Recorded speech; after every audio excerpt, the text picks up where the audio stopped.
So the night sky means a whole lot to us because that's actually right where we first met. We met in the night sky over the Atlantic Ocean on a flight that neither of us were ever supposed to be on. And all thanks to a volcano in Iceland that erupted and changed our lives forever. So here's our night sky story about how we met in the night sky. So it was April of 2010, and I was studying abroad in Stockholm, Sweden. But I'd come home to Knoxville, Tennessee to do Camp Quinania, which is a camp for kids with disabilities that I did every year. A few days before I was supposed to fly back, I found out that the volcano in Iceland had erupted, and my flight was down. It wasn't being rerouted anytime soon, and I had no idea when I was going to get back. About a week after that, I heard from my dad, and he said that he could get me on a flight from Philadelphia to Munich. That wasn't the city I was supposed to fly in on, but I said I'd take it and I would just train the rest of the way. So, got on the flight.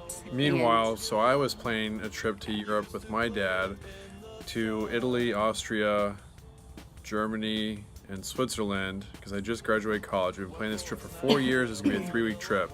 Volcano in Iceland erupts, and we aren't able to take our 3-week trip anymore. We lose an entire week, so we have to fly out a week later.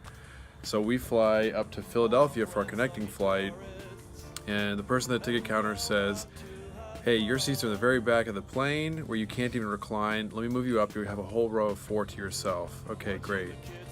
So then the plane takes off. My dad and I, we order a bottle of wine each. We order dinner, and as the food cart's about to bring the dinner, I say, "Hey Dad, I need to go to the bathroom. I'll be back real quick." And he says, "No son, you're gonna get blocked out by the food cart. Just wait." I go anyway. When I come back, sure enough, the food cart is past my seat. And the only seat open is the seat that I was actually assigned. But after the plane had taken off, I realized I had 2 empty seats to my left. So I decided I'd move out of my aisle seat and over one so I could have room on each side during this long 8-hour flight. So when I come back from the bathroom, I look up and down the aisle for one seat to duck into so the food cart can pass, and I ask the girl if I can sit down for a minute, and she says, "Yeah, sure, dude." So we spend the next 8 hours drinking wine, listening to music, talking, hanging out. Plane lands, and then we exchange a few notes and information in each other's travel journals. My dad and I, we continue on to our trip for the next couple of weeks. And then as we, excuse me, as I'm on a train and I'm leaving, the airport, I actually wrote in my journal, "I know this sounds crazy, but I think I just met my future husband."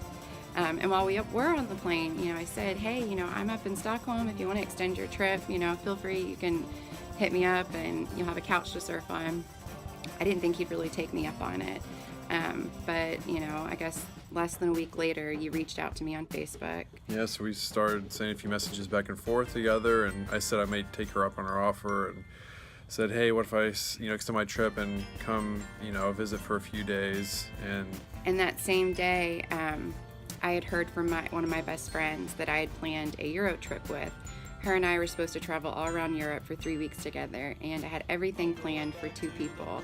Well, she messaged me that morning and said, "I'm so sorry, but I have to have foot surgery and I can't come anymore."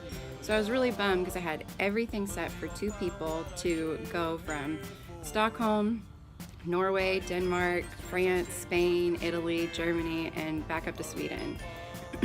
And so when I heard from him a few hours after that, and he said, "How long could I extend my stay for? How long will you keep me?" I said, "Well, would you like to be my travel buddy for the next 3 weeks around Europe?"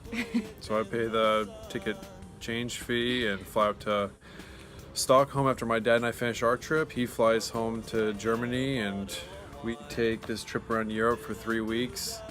And after that, I fly home, and a year later, we get engaged. 3 months after that, we get married, and that was almost 7 years ago that we got married, and 8.5 years ago that we met. Yep. So that's our night sky story and how we met in the night sky because of a volcano erupting in Iceland. Yep.